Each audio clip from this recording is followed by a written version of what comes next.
I'm the PC Expert Amateur, and we are going to take a look at the last of the 3 SilverStone fans that was sent to me by Tony O at SilverStone, the Shark Force 140. Now, there is an ARGB version of all 3 of the 140, the 160, and the 180 that I've shown you in these kind of a box.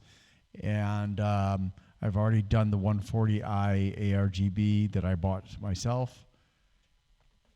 And again, it has that very interesting patterning on it, protuberances on one side in a pattern and indentations on the other side of the fan blades, which I think is cool to look at. There aren't very many companies that do something like that. And this does have a connector for PWM and LED, so this is actually the same frame you would get with the ARGB version. It's just that they've got the hole for the ARGB port capped because there's no wiring in there for ARGB, of course.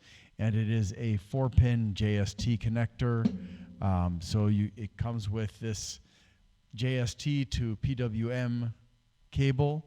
There's also a daisy chain cable that's JST to JST, so you can do it that way as well. Whatever makes you happy, right? And of course, 4 screws, because, you know, if you don't have screws, you're kind of screwed. That wasn't funny, was it?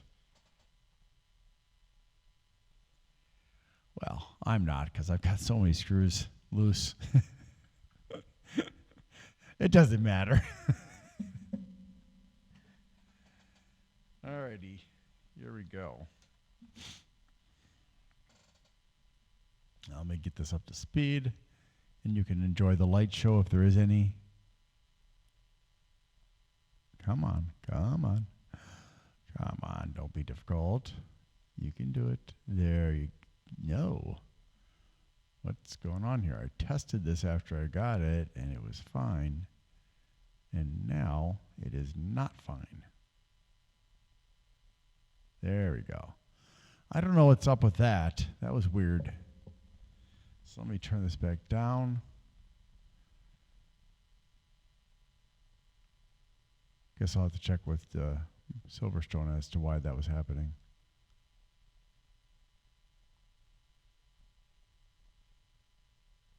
There, I think that's about as slow as I'm going to get it to go.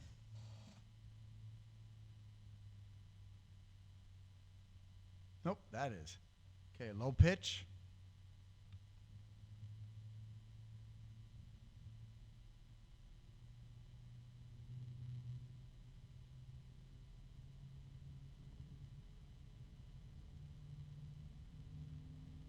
Ooh, there's a nice harmonic right there.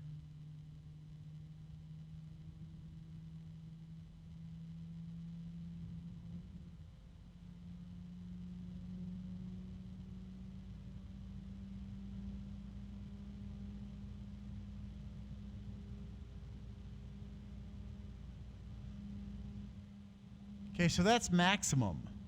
That's pretty noisy. Now, the stated purpose of those protuberances and grooves is that it's supposed to reduce noise and increase performance. If that is what it's doing, I would love to know what it sounded like without the protuberances and indentations. It is slightly going outward in a shallow cone, and it does have pretty good static pressure. Can still fill it to about there. So what is that, 1.5 feet maybe? So what's this fan good for? Well, actually, you can use it for whatever you darn well please, because it'll be good for intake or exhaust on a case. It'll also be good for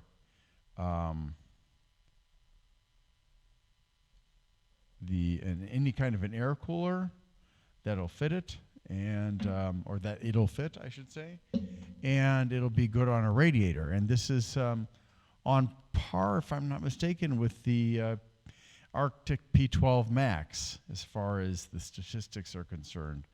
So yeah, definitely worth taking a look at.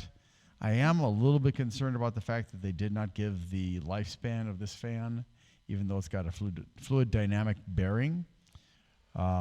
Let's go take a look at the specs, though.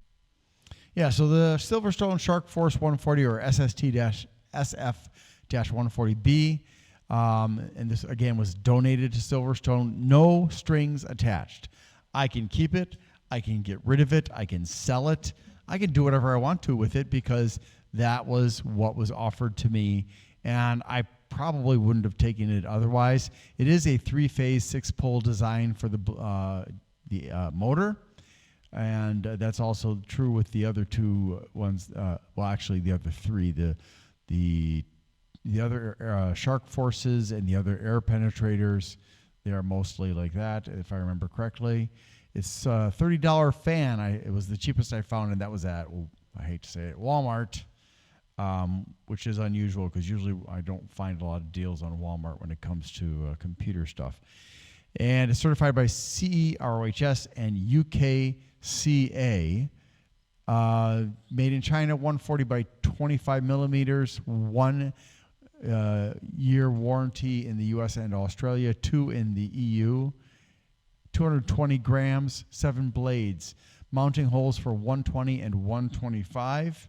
And it does go down to 0 RPMs. So it's 0 to 2200 RPMs, 0 to 120 CFMs of airflow. Static pressure is from 0 to 4 millimeters of water, which again, that is comparable to the P12 Max. They don't have a P14 Max yet, though. So I'd like to see the statistics of the P14 Max when they finally come up with that.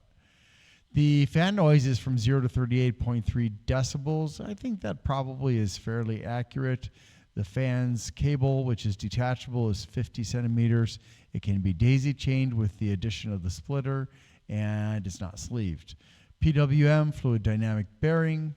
Oops, I've got the wrong fluid dynamic bearing. There we go. And 12 volts, starting volts of 7. And again, I don't know why this one had trouble starting up. When I first got it and tested it, it was absolutely fine. I don't know if maybe I didn't have the connector all the way in and that was causing a problem. 3.6 watts, 0.3 amps. No indicators of the direction of rotation and flow, but it does turn in a clockwise direction. 4 screws. It's got corner cushions. It also has a 14.5 centimeter splitter. And that is the JST to JST. 4-pin, by the way. And that's all there is. I'd like to thank Grindler at Bleeping Computer for allowing me to share my videos and posts on his website. Bleeping Computer has a lot of resources, including vetted programs, malware removal instructions, malware removal volunteers, other kinds of volunteers for IT, cybersecurity information, and more. It's a great place to go. Give it a try. Thanks for watching, and I hope you have a great day.